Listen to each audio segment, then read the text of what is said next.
everyone and welcome back to Dragons and Dragons. Today in this video I'm going to be going over the basic tools and resources that I'm going to use in pretty much every video. So if you want to follow along with my tutorials, you're probably going to want to get your hands on some, if not most, of this equipment. I've got it all laid out on the table there, so forgive me, I'm going to be darting in and out of the frame a little bit to grab the items. Okay, number one is scissors. Yeah, that's pretty self-explanatory.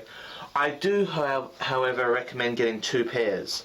Slightly heavier duty, bigger pair like this, nice and reliable, for just cutting everything from foam to cardboard. But I also recommend getting a smaller pair, maybe just like a two-finger pair.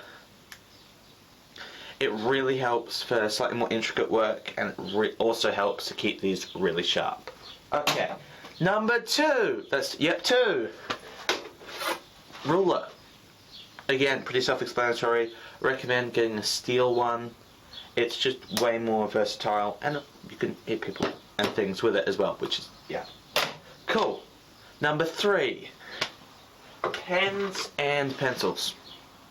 I do a lot of tracing, outlining. I also sketch most of my designs on paper and stuff beforehand.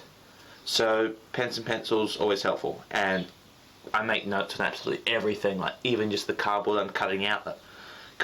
I make notes on that as well. So yeah. Number four. Refill. I mentioned paper.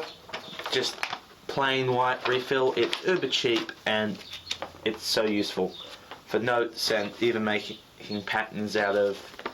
Always use refill. Number five. It is five now. I'm going to stop counting on my fingers. Five. Duct tape.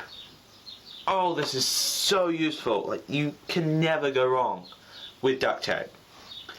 It sticks to everything, and wow, it's just so useful for larger scale construction. Man, I'm stumbling over my words.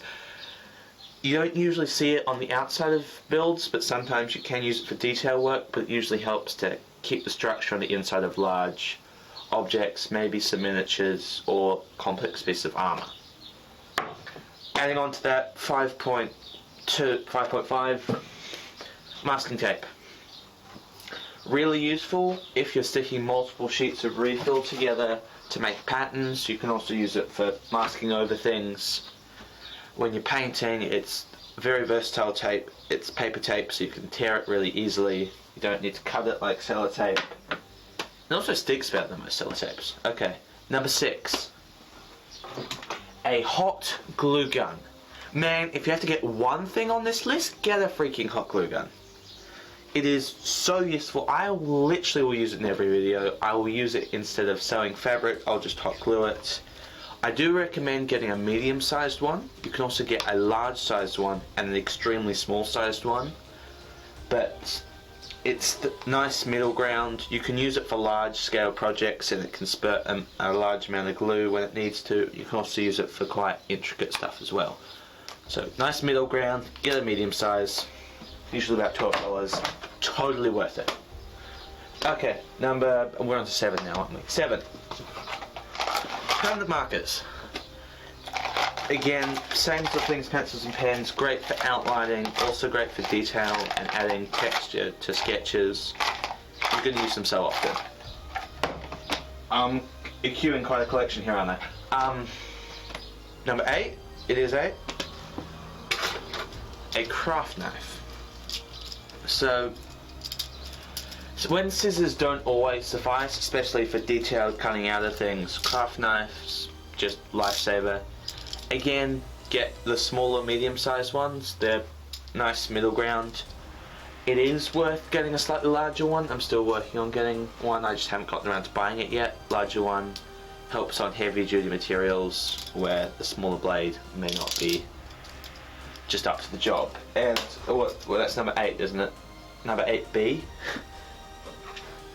X-Acto knives. Yeah, I just call them X-Acto knives or razor blades. Lots of different blades really help for cutting out stuff. If you're a younger audience member, you may not be allowed to get one of these. So craft knife, safety knife, standard knife, whatever you want to call it, should suffice. Okay, 9. A heat gun. I use foam quite a lot, whether it is 2.5mm foam like I have here, or a 5mm foam, which is half a centimeter. Yep, never mind. Moving on. Heat gun makes, when foam heats up, it becomes extremely malleable. So a heat gun helps you achieve that, helps you create very nice, interesting shapes, and helps the foam hold its shape as well. It also, when you put holes in foam, it will also help seal up the holes once you heat it up. If you also want to get a hairdryer, or you can just use the heat gun again, it helps dry paint quicker, it saves you a lot of time. It doesn't usually have any adverse effects of heating up paint quickly to dry it. I find it really useful when I'm doing one-day builds. It helps enormously not to have to wait 2 hours for paint to dry. Acrylic paint. We're on to 10, aren't we? Foam. This is a 5mm, I think this is just bedroll foam. It's extremely versatile. It's got lots of holes in it, but as I said, the heat gun will fix that. It's just so useful. It molds, it bends, you can do everything with it.